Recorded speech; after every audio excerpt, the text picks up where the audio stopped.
Ceci est un livre audio autogénéré par Google. Livre, Une fête de Noël sous Jacques Cartier. Auteur Ernest Mirand. Chapitre 1er, Un causeur d'autrefois. L'un de vos amis, me disait Laverdière, quelque littérateur à imagination brillante, écrira sans doute merveille sur Québec en l'an 2,000. Que prouvera son succès? Pour l'avoir traité avec un éclatant mérite, ce sujet en demeurera-t-il moins léger, capricieux, fantaisiste? Il me rappelle par sa facilité d'exécution, ses dentelles amusantes, ses broderies au crochet, que l'on peut à loisir, commencer, continuer, abandonner, reprendre ou terminer sans compter les mailles ou les points, ni même regarder au dessin du patron. C'est le genre préféré des talents faciles et paresseux.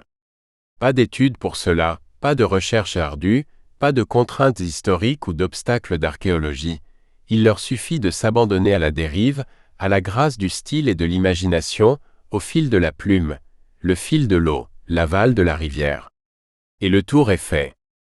Mais pour les vaillants du travail intellectuel, pour les archivistes, les chroniqueurs, les historiens, pour ceux-là qui remontent les rapides à la perche, refoulent les courants à coups d'aviron, font les portages longs et pénibles, reprennent enfin les explorations d'avant-garde hardiment risquées par les pionniers de la civilisation chrétienne, sur une route encore lumineuse, après 300 ans, du passage de la gloire catholique française. Pour cela, ce n'est pas le Québec chimérique et fantaisiste du XXe siècle qu'ils cherchent, mais le Québec des âges héroïques, celui du 31 décembre 1775 ou celui du 13 septembre 1759.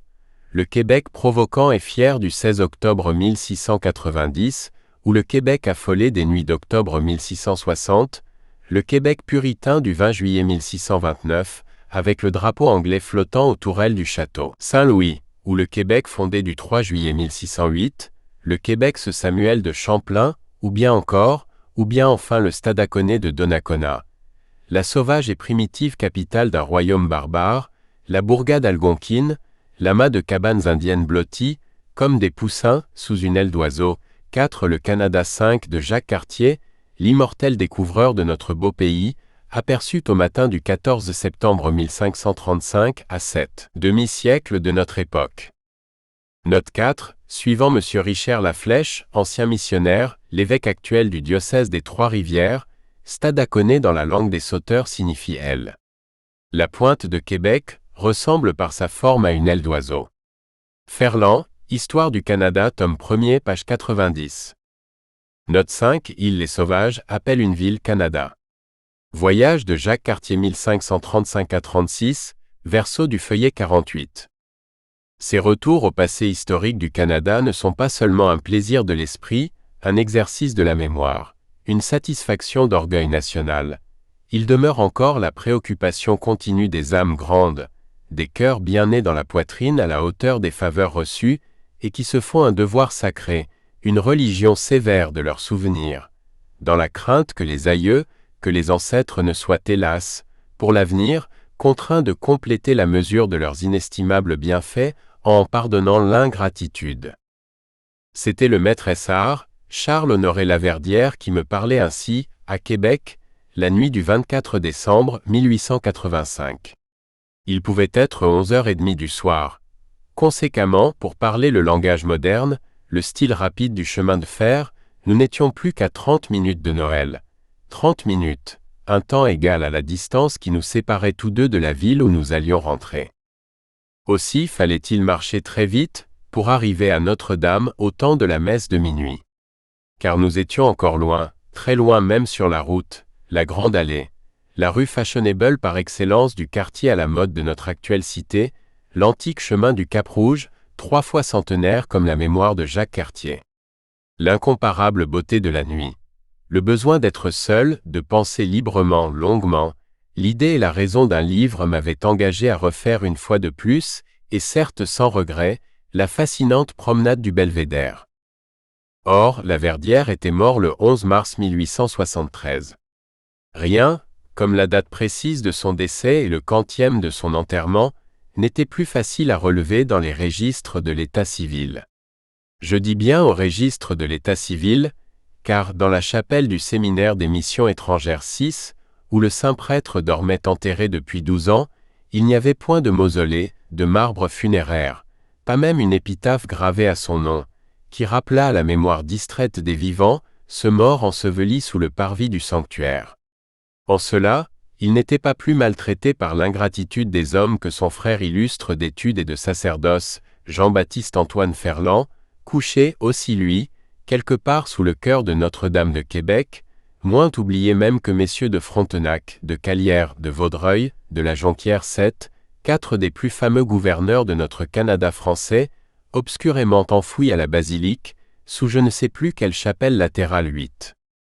Note 6. Nous avons pris habitude d'appeler Séminaire de Québec, le Séminaire des missions étrangères à Québec. Note 7.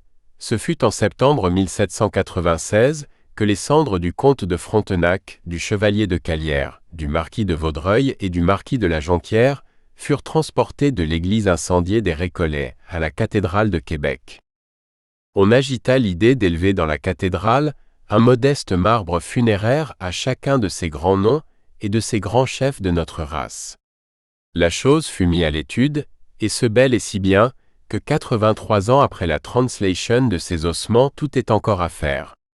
Frontenac, Calière, Vaudreuil, la Jonquière dorment dans la ville qui a été le siège de leur gouvernement, sans avoir même une épitaphe pour rappeler aux vivants où ils sont, et ce qu'ils étaient. Il est vrai que Champlain, le fondateur de notre ville, n'a pas encore de monument, et que le chevalier de Mézy, autre gouverneur de la Nouvelle-France, gît ignoré dans le cimetière des pauvres de l'Hôtel-Dieu de Québec. Fauché de Saint-Maurice, relation des fouilles faites au Collège des Jésuites, page 11. Note 8. Très probablement la chapelle Notre-Dame de Pitié. L'Histoire du Canada par Smith, publiée à Québec en 1815, nous a conservé les inscriptions gravées sur les cercueils de ces 4 gouverneurs de la Nouvelle-France. Les voici. I.M. de Frontenac, CGYT le haut et puissant seigneur Louis de Buade, comte de Frontenac, gouverneur général de la Nouvelle-France, mort à Québec, le 28 novembre 1698. 2. Monsieur de Calière, CGYSTO et puissant seigneur Hector de Calière, chevalier de Saint-Louis, gouverneur et lieutenant général de la Nouvelle-France, décédé le 26 mai 1703. 3. Monsieur de Vaudreuil, Gisto et puissant seigneur messire Philippe Rigaud, marquis de Vaudreuil, grand-croix de l'ordre militaire de Saint-Louis, gouverneur et lieutenant général de toute la Nouvelle-France, décédé le 10e octobre 1525. Yves. Monsieur de la Jonquière, repose le corps de messire Jacques-Pierre de Tafneil, marquis de la Jonquière, baron de Castelnau, seigneur de Hardaramagna et autres lieux, commandeur de l'ordre royal et militaire de Saint-Louis, chef d'escadre des armées navales, gouverneur et lieutenant général pour le Roy en toute la Nouvelle-France, terre et passe de la Louisiane. Décédé à Québec le 17 mai 1752, à 6h30 du soir, âgé de 67 ans. En vérité, j'aurais dû me rappeler que Laverdière était mort, et mort depuis 12 ans, quand son fantôme m'adressa la parole, la nuit de Noël 1885. Quel motif occulte, quelle raison majeure, quelles urgences surnaturelles amenaient donc sur ma route ce revenant d'outre-tombe? Pourquoi, comme, et depuis quand Laverdière était-il là? Encore aujourd'hui ma mémoire ne donne à ces questions rétrospectives que de flottantes et tardives réponses. Par contre, ce dont je me souviens parfaitement, est qu'il m'apparut si brusquement et me reconnut si vite, que dans la joie première de notre mutuelle surprise, cette pensée de lui demander d'où il venait me manqua absolument. Ce mot « joie » en étonnera plusieurs. Et cependant, je le dis sans vantardise, l'idée même d'avoir peur ne me vint pas, non par excès de courage, mais pour cette autre raison non moins singulière et rare que j'oubliais de me rappeler, que Laverdière était mort. Je n'ai pas encore eu de pire distraction.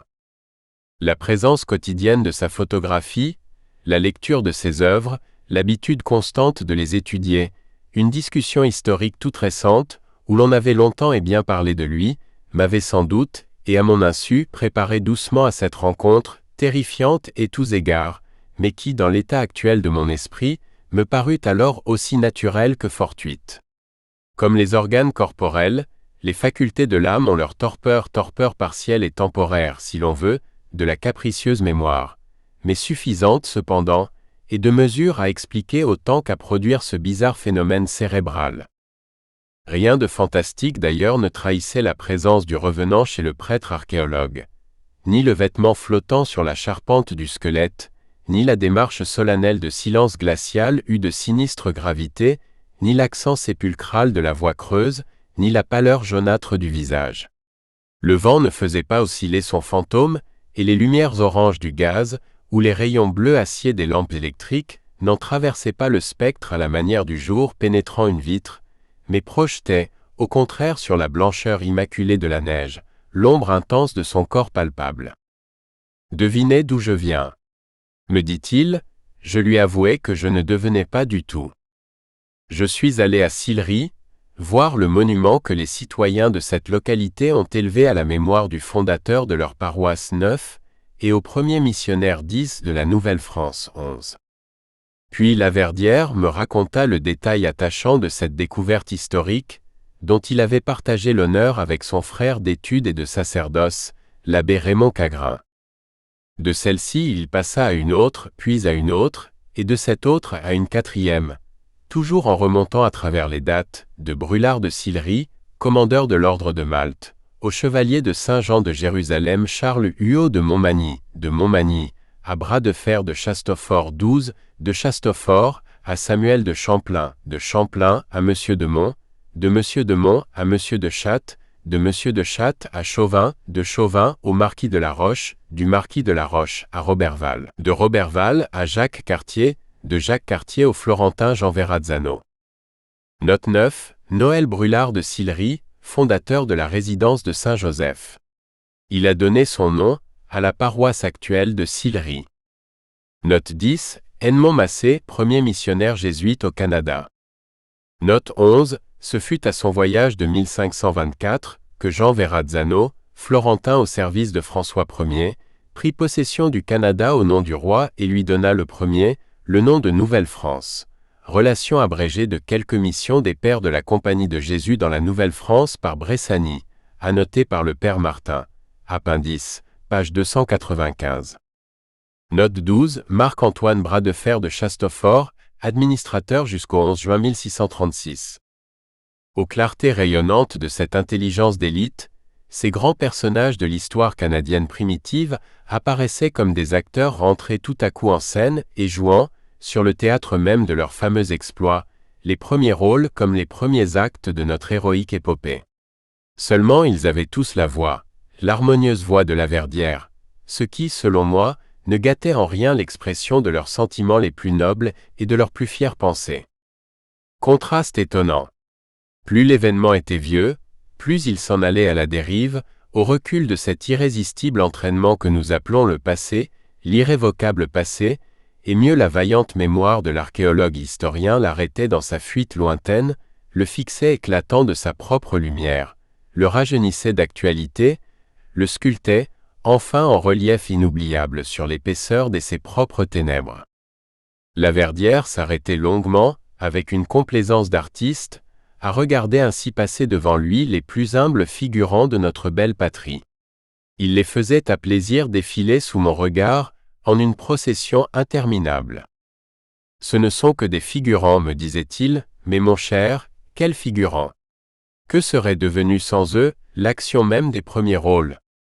Qui l'aurait appuyé dans l'histoire, non pas 5 actes durant, comme au théâtre, mais pendant toute une vie d'homme? Qui l'aurait maintenu 150 ans, solennel et dramatique, au prix de silencieux d'étés pénibles travaux, d'obéissance obscure, fidèle, passive? Vous méprisez les figurants. De toute évidence, vous avez le préjugé des auditoires modernes, et vous croyez que les applaudissements frénétiques, les ovations délirantes valent mieux pour le succès d'une pièce que le travail caché des machinistes ou la voix discrète du souffleur.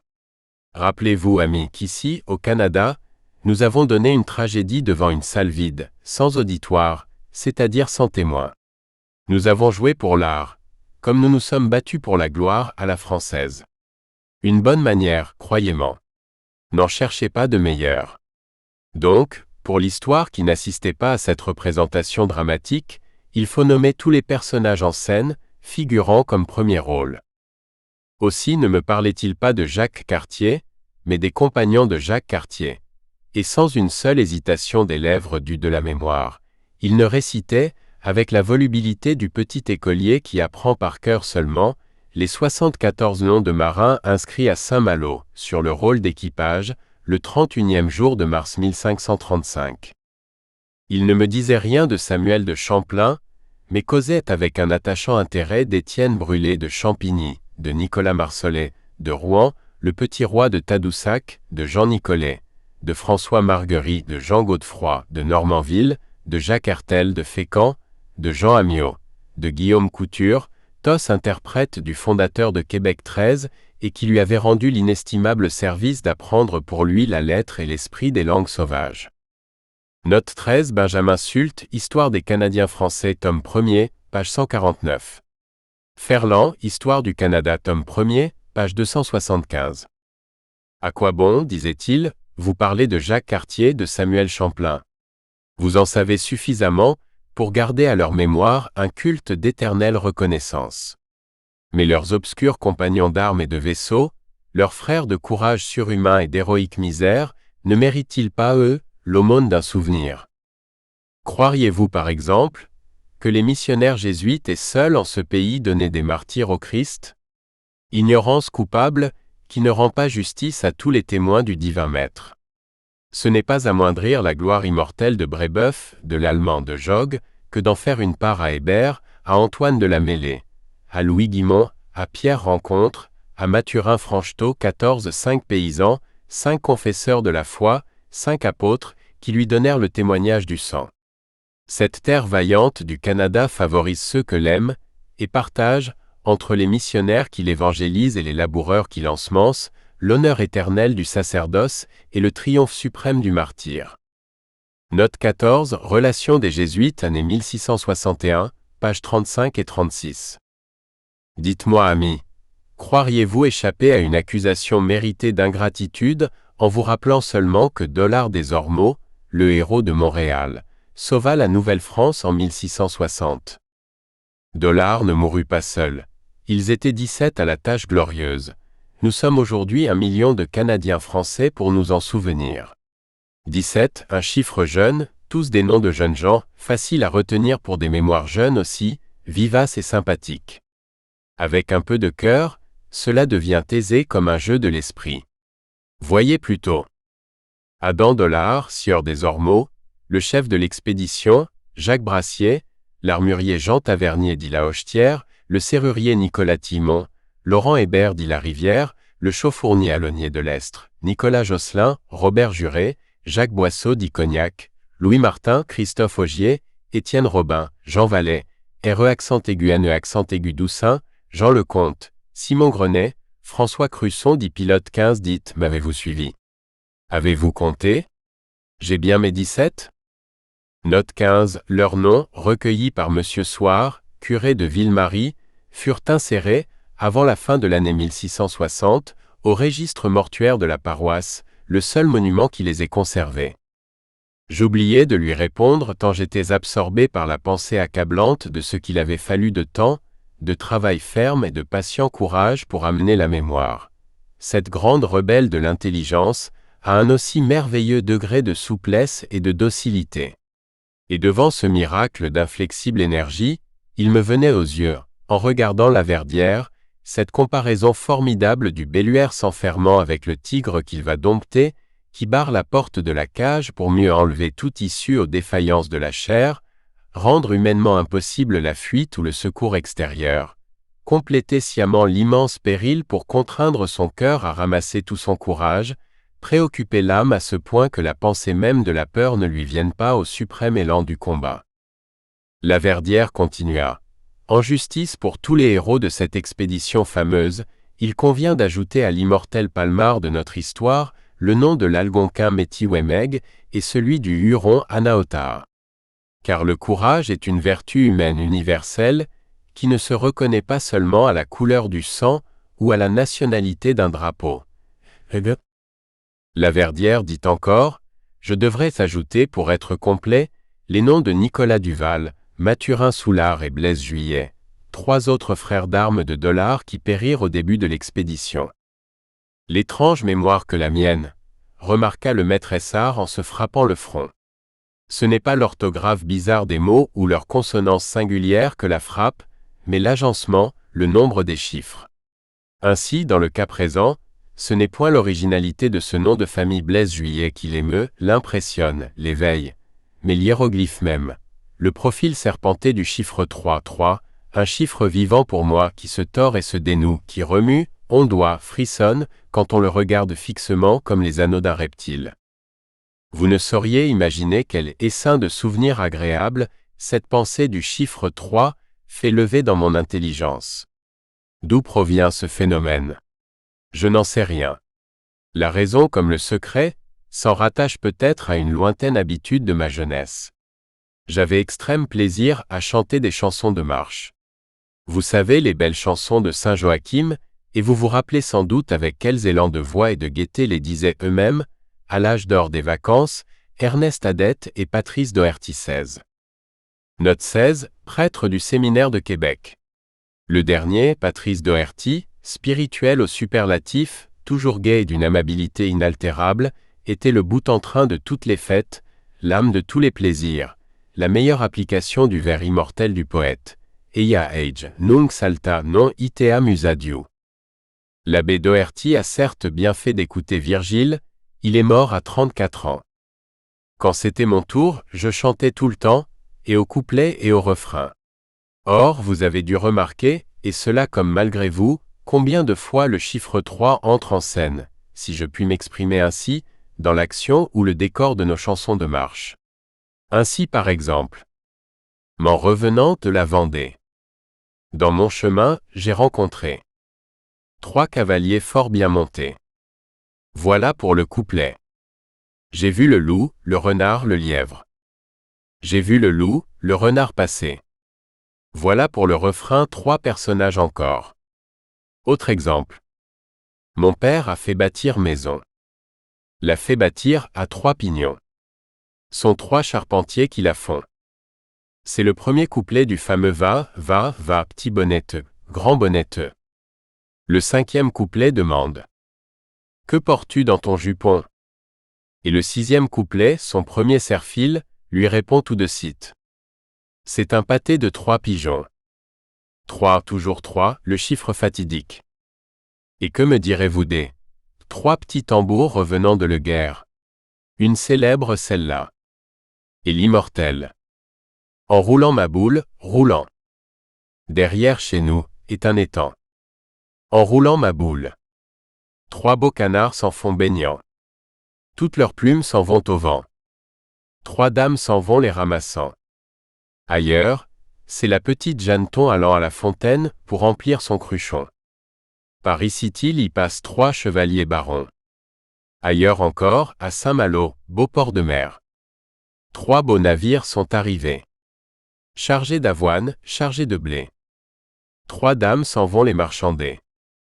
Marchand, marchand, combien ton blé? 3 francs l'avoine, 6 francs le blé. Enfin, pour en finir avec le délicieux Noël canadien-français D'où viens-tu bergère, je vous rappelle son dernier couplet. Il y a 3 petits anges. Descendus du ciel. Chantant les louanges. Du Père éternel. Ces chansons-là ont bercé le sommeil de ma première enfance, ma bonne, mon heureuse et sainte enfance de petit paysan, réjoui la jeunesse de ma vie d'écolier.